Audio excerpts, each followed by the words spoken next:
Welcome back, mathematicians. It's time for our math review on place value for today. We've been talking about grouping our tens and ones and bundling our tens and ones and our lovely unit cubes and rods and all those wonderful things that will help us to learn place value better. But today, we're going to learn about a little place value house, okay?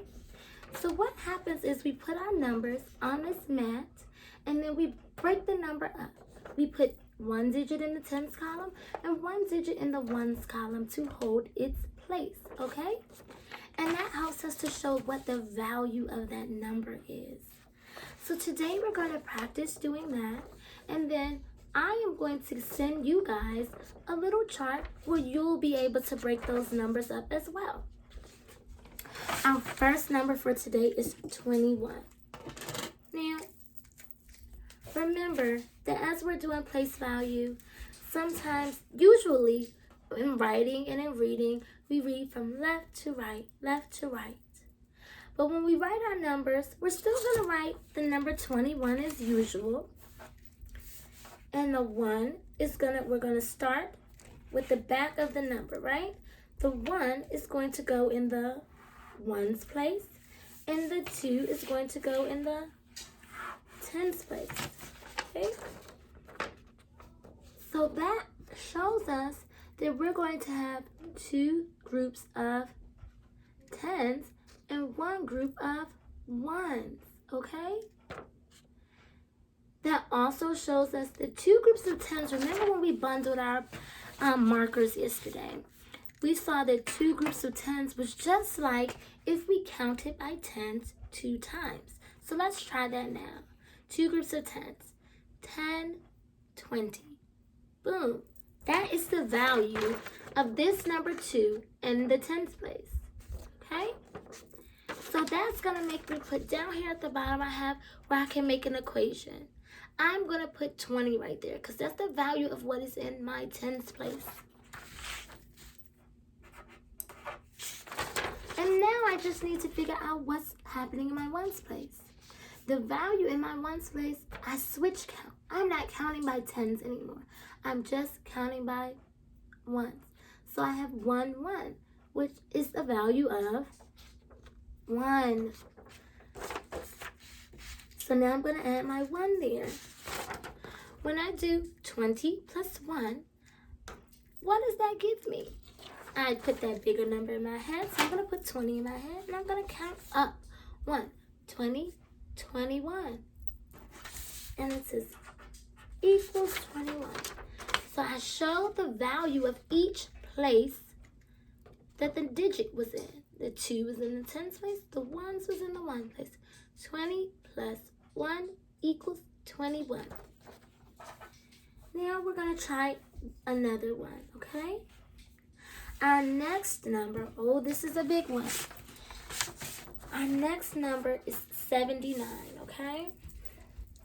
Now, we're going to do it the same way with our place value math. 79. Now, if I listen to this word, it says 70 and it says 9 in it. So, I know that my 9, I said that last. So when I'm doing place value, I'm going to write that last number that I said in my ones column. I said 9, so I'm putting 9 in my ones column. And I said 7 or 70 first. So I'm going to put the 7 from the 70 in my tens column. Should I put 70 over here? No, I did say 79, but if I put 70 there, I would be counting by tens 70 times. So it'd be like 10, 20, 30, 40, 50, 60, 70, 80, 90, 100. And again and again and again until I got to 70. So I am putting 7 and 9. When we look at our place value math, remember, it should always look like the number. So I know the number 79 is a 7 and a 9. I'm just breaking it up for a bit. Just breaking it up. My 7's in my tens place. My 9 is in my ones place. And then I want to know the value of that number. So 7 groups of 10s is how many? Let's count it together. 10, 20, 30, 40, 50, 60, 70.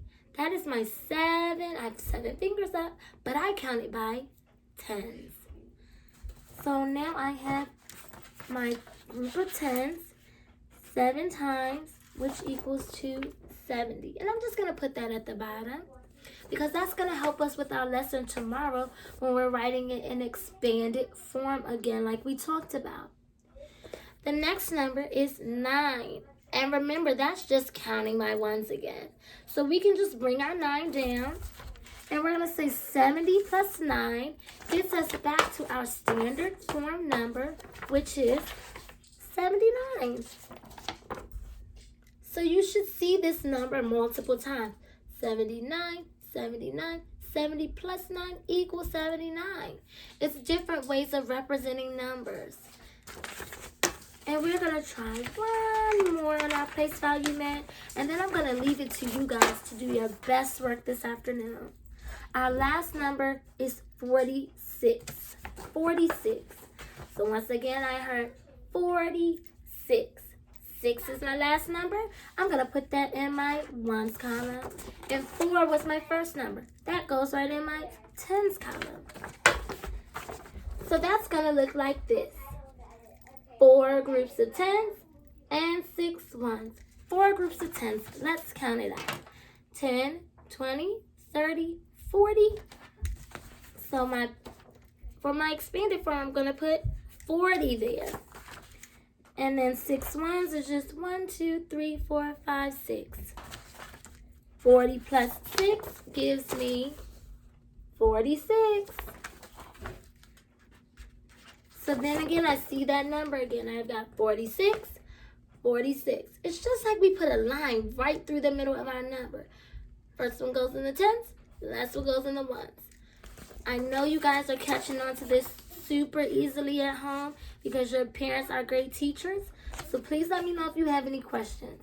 I want you guys to do the numbers 32, the number 15, the number 63, and the number 97 on your own.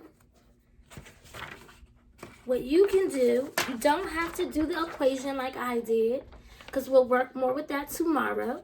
But you can just break up your numbers and show me how many groups of 10s we need, how many groups of 1s we need, okay? I can't wait to see what you've done. Remember to send me all of your pictures and videos on Dojo. I'll see you guys tomorrow. Be great, my mathematicians. Bye-bye.